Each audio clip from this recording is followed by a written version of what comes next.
Baru-baru ini dunia tengah dikejutkan dengan berita mengenai serangan invasi yang dilakukan oleh Rusia terhadap Ukraina.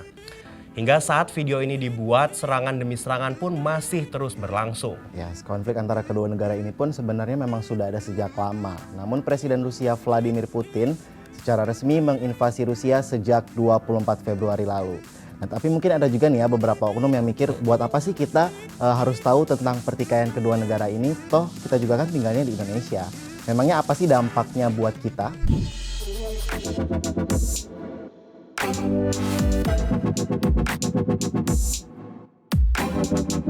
Nah, sebelum kita bahas lebih jauh mengenai dampak perang Rusia-Ukraina terhadap Indonesia, mungkin kita ulas sedikit sejarah antara dua negara ini. Jadi Presiden Rusia Vladimir Putin selalu menggarisbawahi kalau Ukraina merupakan bagian dari Rusia sejak revolusi komunis 100 tahun yang lalu. Padahal sebenarnya Ukraina merupakan negara yang punya bahasa, budaya, dan sistem politik yang utuh. Nah, Smart Viewers, berdasarkan sejarah, Ukraina dan Rusia memang punya hubungan di masa lalu.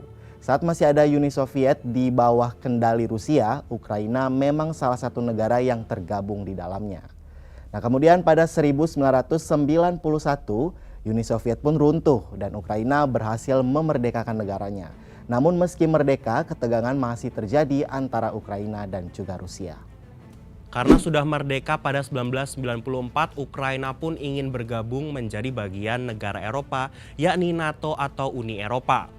Melihat hal ini, Rusia seakan tak terima dan ingin menginvasi Ukraina dengan kekerasan seperti yang terjadi kini.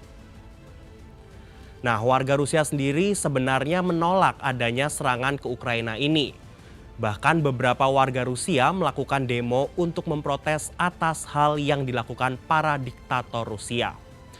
Mereka mengatakan ini perang yang dilakukan oleh militer Vladimir Putin daripada menyebut militer Rusia. Nah, melihat konflik ini sebenarnya sangat rumit karena sudah ada sejak ratusan tahun yang lalu. Meskipun Indonesia tak terlibat langsung dengan konflik ini, namun ternyata pertikaian ini memberikan dampak yang cukup signifikan kepada perputaran ekonomi tanah air.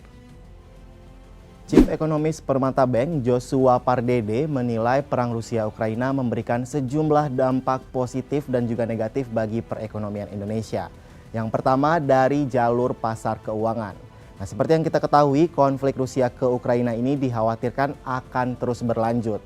Hal ini lantas mendorong para investor global untuk mencari aset-aset yang lebih aman atau safe haven assets, di mana dolar Amerika, komoditas emas, dan juga obligasi pemerintah Amerika Serikat ini menjadi salah satu aset nilai lindung yang aman untuk memitigasi risiko yang bisa ditimbulkan dari konflik ini. Sejauh ini sih Joshua melihat bahwa dampak konflik kedua negara ini memang relatif terbatas. Nah, jika melihat nilai rupiah Indonesia pun saat ini masih cukup stabil, yakni masih dalam kisaran 14.300 hingga 14.400 per dolarnya.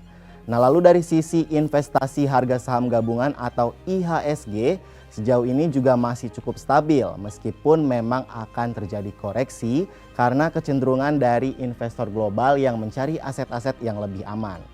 Meski demikian, dibandingkan akhir tahun lalu, kinerja IHSG masih tercatat naik sekitar 290 poin per posisi tanggal 2 Maret lalu atau naik sekitar 4,4%. Kemudian yang kedua, memberi dampak terhadap jalur komoditas. Kita tahu bahwa Rusia merupakan produsen minyak mentah dunia, sehingga memberikan kekhawatiran kepada pelaku pasar global dan memacu permintaan terhadap minyak mentah. Saat ini minyak mentah Brent memang sudah baik, yaitu di atas $100 per barrel. Dan jika dikaitkan dengan komoditas lainnya, harga komoditas lain pun juga meningkat. Salah satunya adalah batu bara.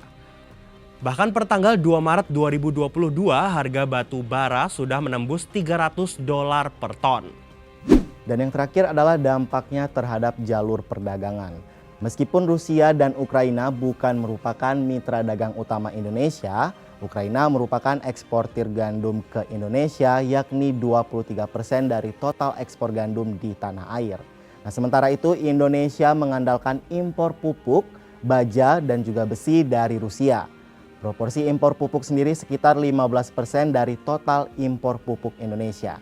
Artinya, jika pada akhirnya terjadi gangguan pada pasokan global akibat konflik kedua negara ini, maka bisa mengganggu suplai dari beberapa komoditas tadi, serta dapat berpengaruh terhadap industri pertanian hingga makanan dan juga minuman. Tak hanya itu, hal ini juga bisa berdampak kepada kenaikan inflasi. Nah, pasalnya, jika ada gangguan dari sisi pasokan atau sisi produksi, tentunya ini bisa berdampak pada kenaikan harga komoditas tersebut. Smart Viewers, informasi dari kami mungkin bisa menjadi gambaran untuk kamu semua terkait konflik yang masih memanas di dunia saat ini. Namun situasi ini masih terus berkembang dan belum dapat dipastikan apa yang akan terjadi ke depannya. Dan meskipun Indonesia tidak ada campur tangan apapun terkait isu ini, namun tidak ada salahnya untuk terus memantau perkembangan dan juga situasi yang terjadi. Nah, terlebih lagi setelah sekarang kita semua tahu bahwa konflik ini ternyata memiliki dampak yang cukup besar bagi Indonesia. Nah, buat kalian yang punya pertanyaan-pertanyaan menarik lainnya bisa langsung kalian tuliskan di kolom komentar di bawah. Yap, dan jangan lupa juga untuk like video ini dan nyalain notification kalian. Sampai jumpa di lain kesempatan.